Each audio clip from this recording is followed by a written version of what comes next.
Hare Krishna. We don't have to defeat our lower desires, we can just let them loose. Suppose a tennis player is playing a match, and in that match the player can win a point by hitting winners. But that is not the only way the player can win. If the player just keeps the ball in the court, then in due course of time the opposing player may also commit mistakes, may also commit what is called unforced errors, and by that also the opposing player will lose the point and this player will gain the point. So on the other hand, if this player tries to hit winners at every point, then even the best players can't hit winners all the time. Then he will set himself up for failing, because he will increase the chances of his committing unforced errors while trying to hit winners, and thus he will end up losing. So recognizing this, we need to he need to play properly to win. So now when we practice spiritual life, we enter into a match against our lower desires. Of course, the essence of spiritual life is to develop love for Krishna, and once such love for Krishna awakens, then lower desires become pale and still in comparison. But till that time, till the time our love for Krishna has awakened, we do have to deal with our lower desires, and dealing with them is akin to playing a match with them.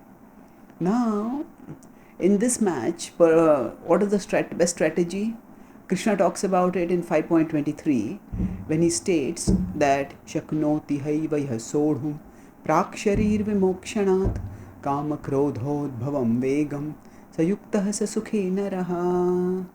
So he says, Shaknoti haiva sodhum. Shaknoti. Is it possible, Arjuna, for you? Do this means it's a challenge. Is it possible for you? What? Sodhum. Tolerate. So, Praksharir vimokshanat. Praksharir vimokshanat. Till the time of death, Kama krodhodbhavam vegam. The vega, the urge that is born of Kama and Krodha, that urge, Sayuktah sa sukhe naraha. Can you tolerate that? Sayuktah sa sukhi.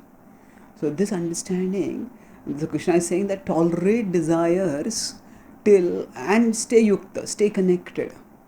So now tolerance, what does it mean in this context? It means enduring the presence of those desires without succumbing to their influence, without giving in to them.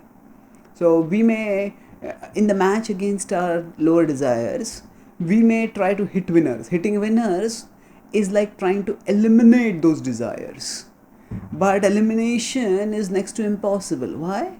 Two reasons. Firstly, because the desires are present not just at the surface, they are also present below and deep in our consciousness. So even if we remove them from the surface, they may resurface again later.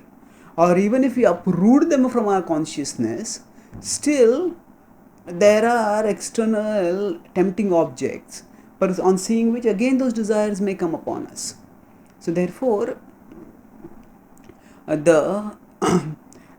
more detrimentally, with this eliminating those desires can become an obsession which can distract us from focusing on Krishna, which is the primary source of our spiritual satisfaction and strength. So therefore, hitting winners all the time is not a practical strategy, not a sustainable strategy.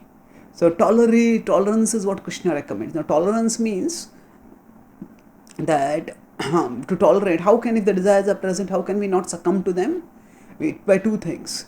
We need to understand that the desires grow to the extent we nourish them.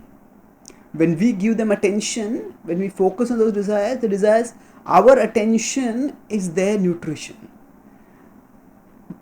If we understand this key point, then by not giving them our attention, we will weaken them. And similarly, our attention on Krishna is our nourishment, is our nutrition.